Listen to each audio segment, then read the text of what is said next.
अन्नदाता। पग पग पर है संग तुम्हारे अन्नदाता। लहू किसानों का बन के पसीना सींचता है धरती का सीना। मेहनत का तेरी हक दिलवाने, नई तकनीक नई खोज बताने। पशुधन को गुणवान बनाना, पौध सुरक्षा को सिखलाना, खेती के सब गुर समझाने, भारत का सरताज बनाने। आठों पहर है संग तुम्हारे अन्नदाता अन्नदाता। नमस्कार, मैं श्वेता भट्टाचार्य आप सभी दर्शकों का अन्नदाता कार्यक्रम में स्वागत करती हूं। हर रोज की तरह कार्यक्रम में हम लेकर आते हैं खेतीबाड़ी से जुड़ी हुई बहुत सी लाभकारी जानकारियां। तो चलिए सबसे पहले देखते हैं क्या है विशेष आज के कार्यक्रम में। मछली पालक की सफलता की कहानी उसी की जुबानी। गुठलीदार फलों की बागों में लगने वाले रोगों और कीटों का नियंत्रण भाग 3। अधिक उत्पादन हेतु चने की फसल में समसामयिक कार्य।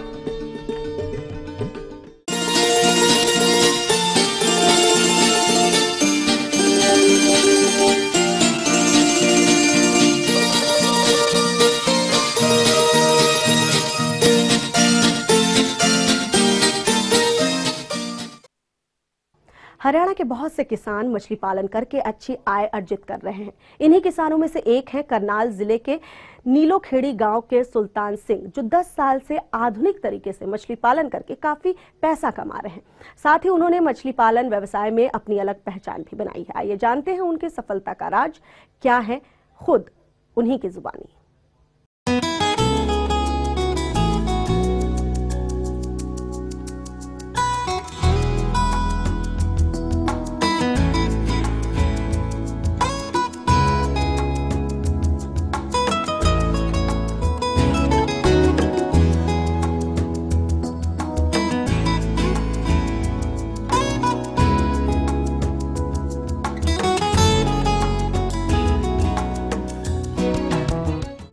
करनाल के नीलोखेड़ी के गांव बोटाना के किसान ने बनाई अनूठी पहचान।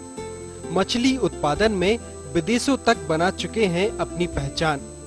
कम जगह और कम पानी में औसत से 30 गुना अधिक मछली उत्पादन कर कायम की मिसाल। डेयरी से, पोल्ट्री से, पिगरी से और डकरी से अगर लाइव स्टॉक के अंदर देखा जाए किसके अंदर सबसे ज़्यादा बेनिफिट है, सबसे ज़्यादा बेनिफिट हमारा मछली पालने के अंदर है। इसके अंदर कोई किसी प्रकार की डिजीज़ नहीं आती, किसी प्रकार की इसके अंदर प्रॉब्लम नहीं होती। पोल्ट्री में देख लो, अगर कोई पोल्ट्री के साथ से निकल जाता है, उसकी कमीज पे किसी प्रकार का वैक्सीन कुछ बैक्टीरिया है, तो वो बैक्टीरिया पूरे फार्म को ख़राब कर देता है। तो इस तरीके का पानी के अंदर ऐसा कोई बैक्टीरिया नहीं आता, तो वो सबसे शुद्ध अगर मछली का मीट माना गया है तो सबसे शुद्ध मछली का मीट है। 1983 में मैंने कॉलेज में पढ़ता था और ये मछली पालने का मेरे दिमाग में आइडिया आया था। तो पट्टे पर मैंने अपने गांव का तालाब लीज पे लिया और उसमें मैंने करनाल केवी के NDRI से इसका मछली पालने का ट्रेनिंग लिया। उसके बाद फिर मैंने अपने गांव के तालाब में 60,000 मछली का बीज छोड़ा। मछली उत्पादन में विदेशों तक अपनी पहचान बनाने वाले सुल्तान ने नया कारनामा कर दिखाया है। सुल्तान ने कम जगह और कम पानी में औसत से 30 गुना अधिक मछली उत्पादन कर नई मिसाल कायम की है। अब हमारा हरियाणा में काफ़ी जो जमीन लैंड है, 60% लैंड जो है उसके ऊपर सेम की बहुत प्रॉब्लम है।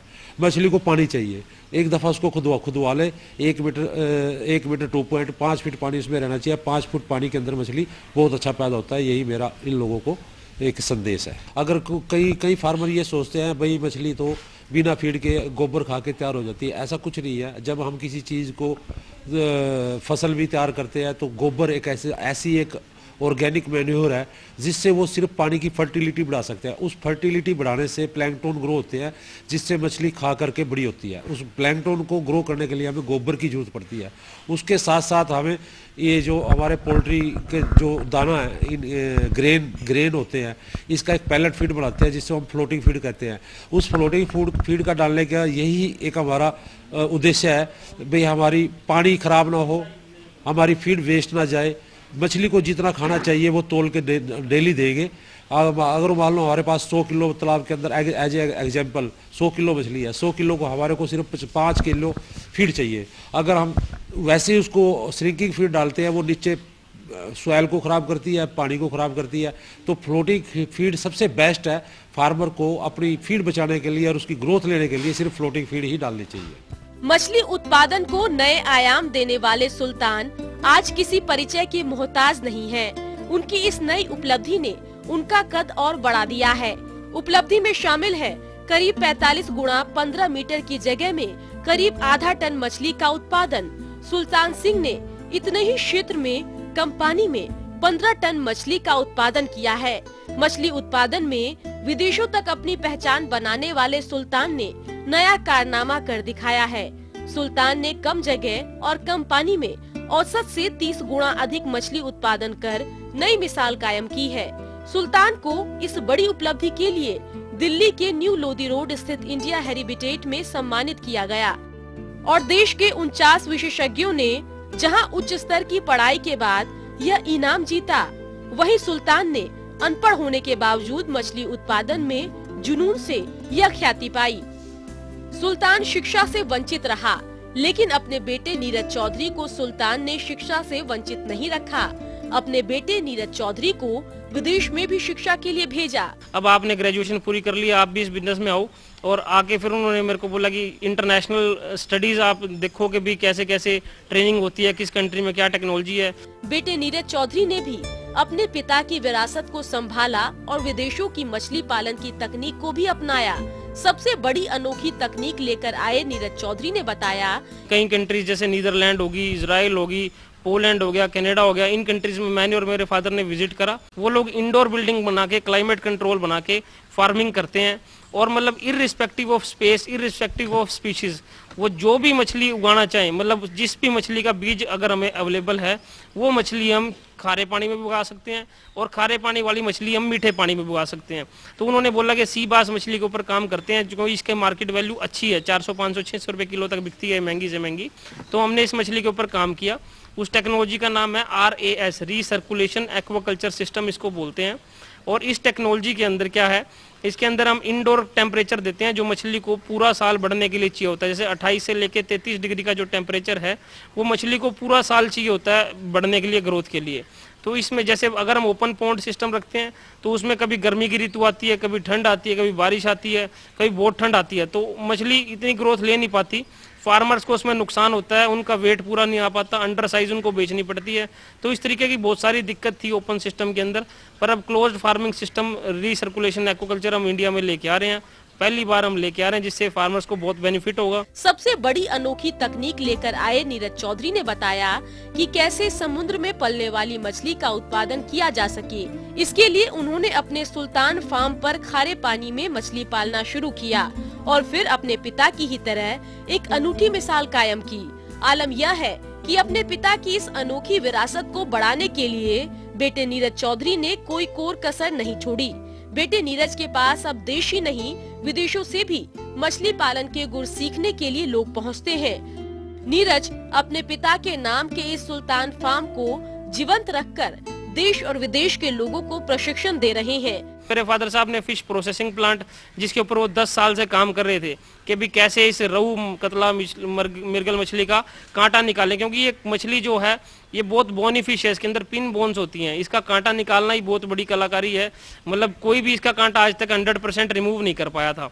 तो फिर मेरे फादर साहब ने इस मछली के ऊपर काम किया अब हमने fresh water fish processing plant लगाया, जो इंडिया का पहला प्लांट है जिसके अंदर रोहू फिश, कतला फिश, मिर्गल फिश की डीबोनिंग करके इनसे वैल्यू एडेड फिश प्रोडक्ट बनाए जा रहे हैं। और करीब करीब 35 प्रोडक्ट जो हैं हम फिश के बनाते हैं, जिनके अंदर कई स्टार्टर्स हैं, कई मेन कोर्स हैं, कई आपकी ग्रेवी आइटम हैं, कई प्रॉन्स की आइटम है। और तो इसी के तरीके हमारी जो टेक्नोलॉजी है पूरी की पूरी 100% डिप्लॉयमेंट टेक्नोलॉजी है। इसके अंदर कुछ भी वेस्ट नहीं होता। और A से लेकर Z तक हम अपने यहाँ कर रहे हैं। जैसे फिश ब्रीडिंग कर रहे हैं 6 वैरायटी की, फार्मिंग कर रहे हैं, फार्मिंग के बाद प्रोसेसिंग कर रहे हैं, प्रोसेसिंग के बाद मार्केटिंग कर रहे हैं। साथ ही साथ जितनी भी नई स्पीशीज हैं जिनके ऊपर काम करना चाहिए उनके ऊपर हम टाइमली R&D भी कर रहे हैं। सरकार की तरफ से जब हम नया तालाब बनाते हैं उसमें 20 से 25% की सब्सिडी देती है। और उस जैसे जैसे नए पहले साल हम सीड खरीदते हैं तो सीड में भी उसमें 20% की सब्सिडी देती है और खाद बीज पे भी देती है। किसानों को तो यही सलाह है हमारी, भाई जिसकी ज़मीन खराब है उस ज़मीन पर खाली तालाब बनाओ। मछली कभी पूरी नहीं हो सकती, पब्लिक बढ़ती जा रही है, मछली घटती जा रही है, तो सभी फार्मर जितनी इसको मिलजुल के हम तैयार करेंगे तो ये देश का फूड भी पूरा भरपूर मात्रा में दे पाएंगे। करनाल से ETV अन्नदाता के लिए अमित भटनागर की रिपोर्ट। ये थी कुछ उपयोगी जानकारियां। अब लेते हैं एक छोटा सा ब्रेक, जल्द लौटेंगे और कार्यक्रम में आगे हैं महत्वपूर्ण जानकारियां। बने रहिए हमारे साथ।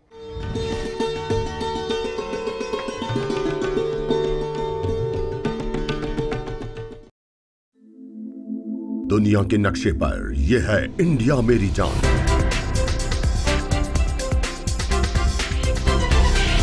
भारत थोड़ा अलग है।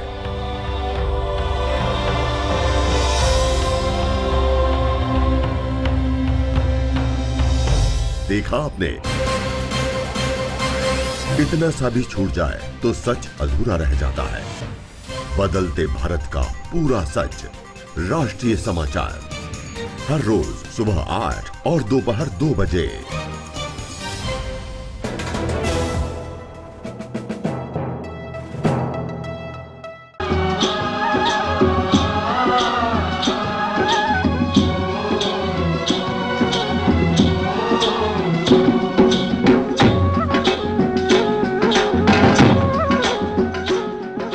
ब्रेक के बाद एक बार फिर से आप सभी दर्शकों का अन्नदाता कार्यक्रम में स्वागत है। बढ़ते हैं अगली प्रस्तुति की ओर।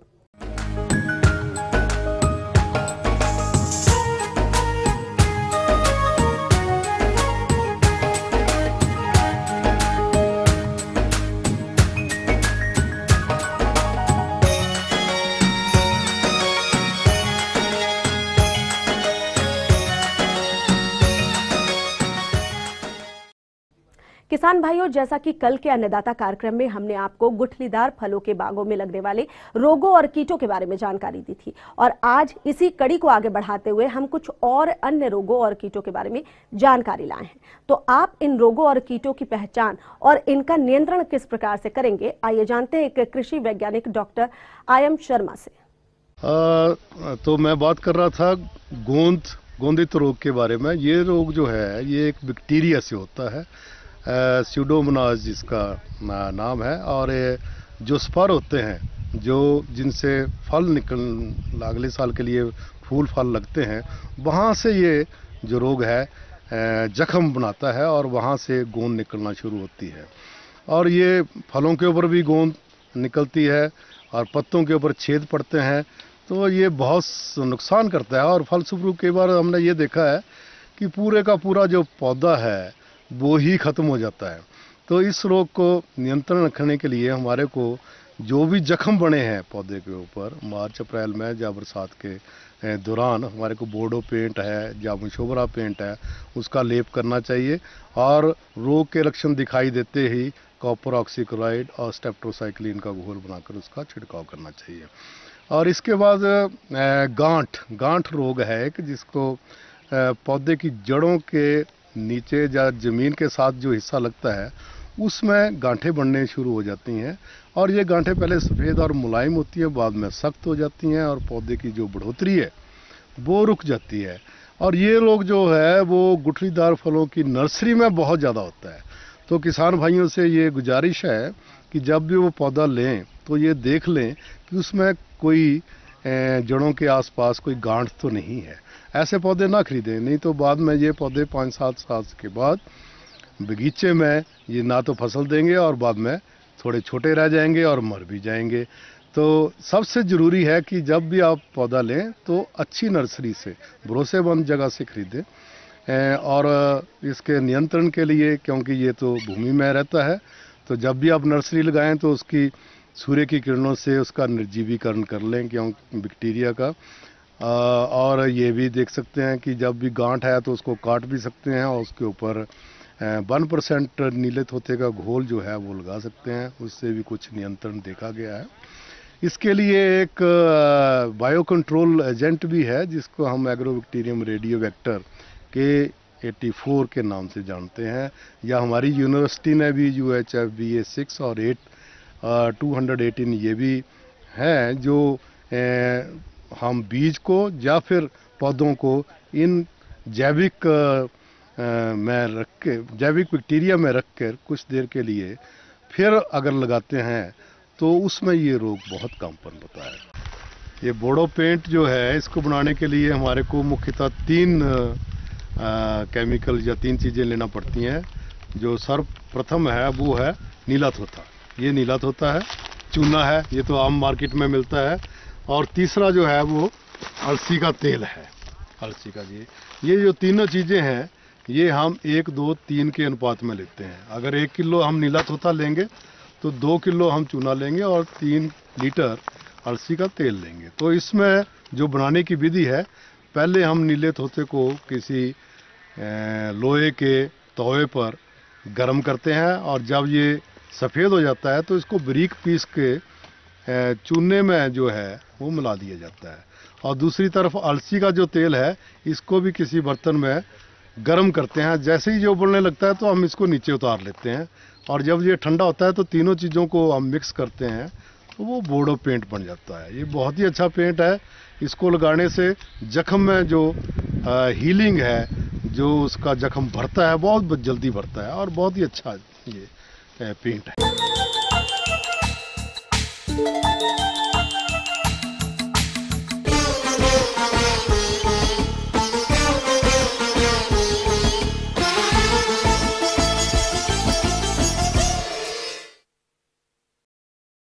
हमारे प्रदेश में जिन किसानों ने चने की फसल लगा रखी है, वो अपनी फसल से अच्छी पैदावार लेने के लिए फसल में कौन कौन सी वैज्ञानिक तकनीकों को अमल में लाएं, जिससे कि उन्हें अधिक मुनाफा मिल सके। इस विषय पर विस्तार से बताने के लिए आज हमारे साथ मौजूद हैं एक कृषि वैज्ञानिक डॉक्टर SK चतुर्वेदी।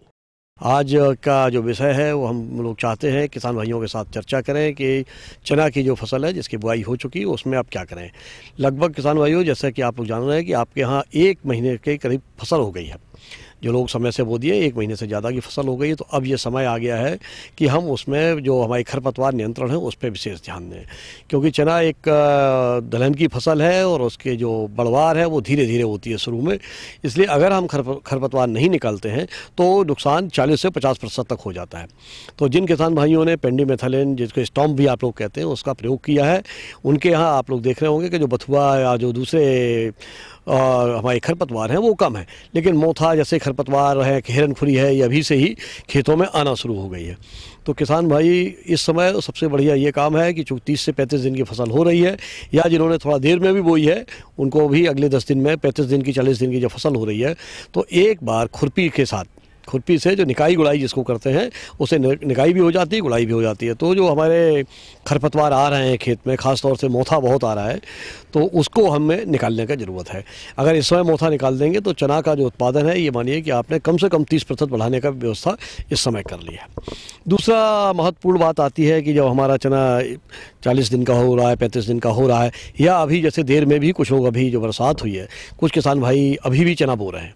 तो जो लोग अब चना बो रहे हैं, जो किसान भाई, उनको एक ध्यान देने की ज़रूरत है कि जो 100 किलोग्राम DAP देते हैं वो तो हम दें, बीज की दर भी थोड़ा सा बढ़ा दें, 20% बीज की दर बढ़ा दें। और सबसे महत्वपूर्ण बात आएगी जब आपका 40 दिन की करीब फसल होगी, 45 दिन की, तो देर से बोने वाला चना है, उसमें भी एक आपको बहुत ज़रूरी काम करना होगा कि 2% यूरिया का जो घोल है वो पड़ी छिड़काव जिसको हम कहते हैं वो देना पड़ेगा। उससे ये है कि आपके उसमें शाखाएँ बहुत बढ़िया आएंगी। कुछ किसान भाई जिन्होंने पलेवा देके अक्टूबर के अंतिम सप्ताह में या नवंबर के प्रथम सप्ताह में भी चना बोया है, अभी कुछ क्षेत्र मैंने देखा है तो वहाँ किसान भाइयों क्या देखा कि चना की बढ़वार बहुत ज़्यादा अभी से ही हो रही है। तो वहाँ जो निपिंग कहते हैं, जिसको ऊपर से तोड़ रहे थे, खुटाई कहते हैं, जिसको किसान भाई हम लोग अपने बोलचाल की भाषा में खुटाई कहते हैं, उसको ज़रूर करते हैं। तो जब हम खुटाई करते हैं तो उससे शाखाएँ ज़्यादा निकलेंगी और जो चना की अतिरिक्त वो बढ़वार थोड़ा सा रुक जाएगी। ये जो आपकी खुटाई है वो हमेशा एक ही काम करती है कि उसमें जो शाखाएं हैं बहुत ज़्यादा निकलती हैं। तो जहाँ कुछ पौधे कमी भी है, जहाँ पौधों की संख्या कम हो रही है, वो पूरा पौधे जगह है जो खुटाई वाले पौधे होते हैं वो पूरा जगह को कवर कर लेंगे। दूसरा उसका एक और किसान भाई बहुत बढ़िया होता है, जो फ़ायदा है वो ये है कि शाखाएं बहुत ज़्यादा निकलती हैं। जो शाखाएं निकलती हैं वो फिर बाद में पौधे गिरते नहीं हैं, एक दूसरे के को सहयोग करते हैं। तो किसान भाइयों खेत पे कीड़ा भी आ रहा है, छोटा छोटा कीड़ा, अगर आप देखें लार्वा हरे रंग का जो है वो कीड़ा भी दिखाई दे रहा है। तो उससे अभी परेशान होने का कोई ज़रूरत नहीं है, क्योंकि चना के जैसे ही अभी सर्दी आएगी, अगले एक हफ्ते में सर्दी शुरू हो जाएगी, तो कीड़ा वो अपने आप समाप्त हो जाएगा। और चूँकि अभी हल्की बारिश हो चुकी है इसलिए अभी सिंचाई के लिए रुकना है, और सिंचाई 60 से 65 दिन के बाद ही करें। क्योंकि इस बार आप लोग बुआई, ज़्यादातर जो बुआई है वो पलेवा के बाद हो रही है। तो जहाँ पलेवा के बाद बुआई करते हैं तो अगर एक बारिश हो जाए बीच में, जैसी कि उम्मीद होती है 14-15 जनवरी के करीब एक बरसात होती है संक्रांति के अवसर पे, तो संक्रांति के टाइम अगर बरसात हो जाती है तो पानी की कोई आवश्यकता नहीं पड़ेगी। नहीं तो फिर 70 दिन के आसपास, 60 से 70 दिन के बीच में खेत को आप देखते रहें। शाम के टाइम देखेंगे अगर 3-4 बजे के बाद, तो देखेंगे कुछ पत्तियां अगर मुरझा सी रही हैं तो इसका मतलब है खेत में नमी की कमी हो रही। तो उस अवस्था में 70 दिन पे करीब एक पानी देने की ज़रूरत है। अगर आपको लगता है कि उस समय खेत में जो पौधे हैं वो ठीक है, स्वस्थ शाम को दिख रहे हैं, इसका मतलब उसको किसी प्रकार की पानी की ज़रूरत नहीं है। जहाँ तक खाद और उर्वरक प्रबंधन की बात है तो चना की फसल है, जैसे आप लोग जानते हैं 100 किलोग्राम DAP बुआई के समय ही हम लोग देते हैं। उसके बाद बहुत ज़्यादा कोई इसमें खाद की आवश्यकता भी नहीं पड़ती है, जो मैंने पहले भी बताया। तो इस प्रकार किसान भाइयों, इस समय जो समसामयिक है आपके लिए ये जरूरी है। बाद में हम लोग जब समय आएगा, फरवरी का समय आएगा, तो जब कीड़े आएंगे तो उसमें हम लोग कीट प्रबंधन की बात आप लोगों को जरूर बताएंगे। धन्यवाद। आगे और भी है कुछ रोचक जानकारियां, पर यहाँ पर रुकेंगे एक और कमर्शियल ब्रेक के लिए। जल्द हाजिर होते हैं।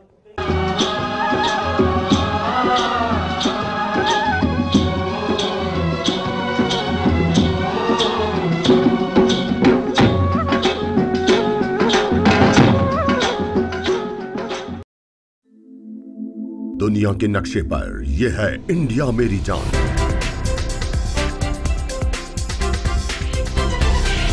भारत थोड़ा अलग है।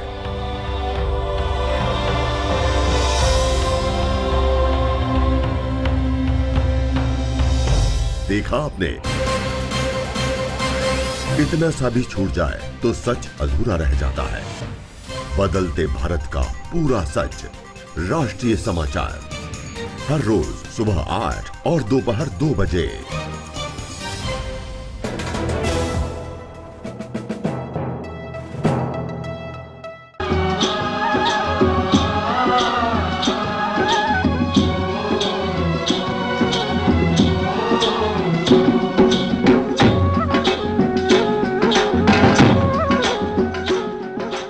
ब्रेक के बाद आप सभी दर्शकों का स्वागत है। चलिए अब रुख करते हैं अगली कड़ी की ओर।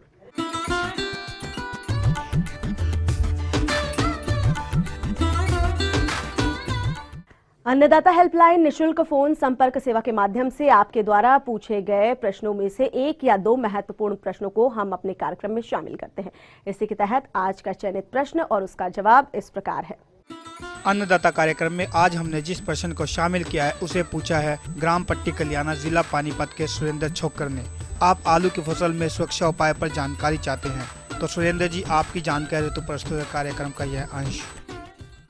फसलें देख रहा हूँ, इसमें जो आलू है, मकई है और ये जो सूरजमुखी का पौधा है, इसको जब ये रोपाई या बुआई से करीबन 15 से 20 दिन के बाद पौधे करीब ज़मीन से जस्ट ऊपर आते हैं, उसी समय ये कजरा कीट का प्रकोप आता है। इसका प्रकोप जो है, आप जनरली जहाँ जल जमाव की समस्या है तो इसमें इसके प्रकोप होने की संभावना आपका 80 से 90% होता है, और ये इसके कारण करीब फसलों को 20 से 25% तक आपका नुकसान पहुंचा देता है। देखिए, ये जो कजरा कीट है, इसकी जनसंख्या जो है आपका अक्टूबर से लेके दिसंबर तक में इसका प्रकोप ज़्यादा रहता है। इस समय जो टेम्परेचर का जो रेंज है, न्यूनतम तापमान इसका करीबन 16 डिग्री से लेके मैक्सिमम टेम्परेचर आपका 25 से 27 डिग्री सेल्सियस तक इसका टेम्परेचर रहता है। इस समय ये अनुकूल वातावरण है, प्लस इसका जो ह्यूमिडिटी का जो रेंज है, ह्यूमिडिटी करीबन आपका 80 से 90 डिग्री सेल्सियस का है।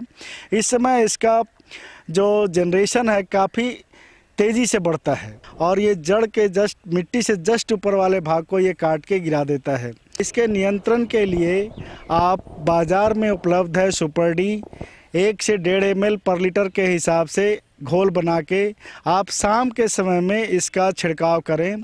साथ में दूसरी प्रकार की दवा है 2 ml पर लीटर के हिसाब से इसका छिड़काव कर सकते हैं। इसमें एक और है कि देखिए, कोई भी कीट जो है किसी भी पौधे को तभी डैमेज पहुंचाता है जब तक उसमें मिठास होता है। तो मिठास लाने के लिए क्या हो, तो पौधे के पास ही क्यों जाता है, बीच में क्यों नहीं मिलता।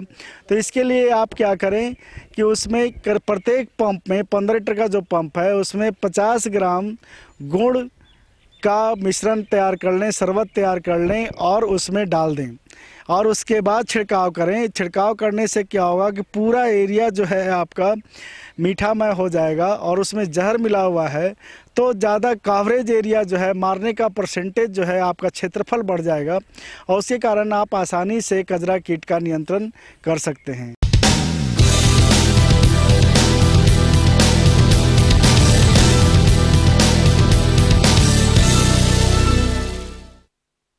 राज्य की विभिन्न मंडियों में कृषि उत्पादों के चढ़ते उतरते बाजार भाव की संक्षिप्त जानकारी इस प्रकार है।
अब आइए देखते हैं कल दिखाए जाने वाले कार्यक्रम की मुख्य झलकियां।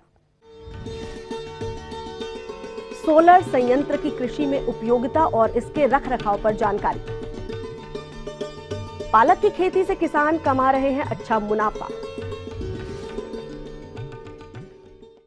हम ये उम्मीद करते हैं कि आज का कार्यक्रम आप सभी दर्शकों के लिए उपयोगी रहा होगा। किसान भाइयों, अन्नदाता आपकी सेवा के लिए संकल्परत है। कृषि संबंधित समस्या और सुझाव के लिए आप हमें इस पते पर संपर्क कर सकते हैं। प्रोड्यूसर अन्नदाता ETV Haryana Himachal Pradesh, Ramoji film city Hyderabad 501512। साथ ही आप हमें ईमेल भी कर सकते हैं। हमारा ईमेल एड्रेस है annadaata.hr.hp@etv.co.in। इसके अतिरिक्त आप हमें निःशुल्क हेल्पलाइन नंबर 1800108459 पर सोमवार से शनिवार सुबह 10 से शाम 4 बजे के बीच संपर्क कर सकते हैं। फिलहाल अन्नदाता की पूरी टीम को दीजिए इजाजत। कल फिर इसी वक्त आपसे मुलाकात होगी कृषि संबंधित कुछ और महत्वपूर्ण जानकारियों के साथ। नमस्कार।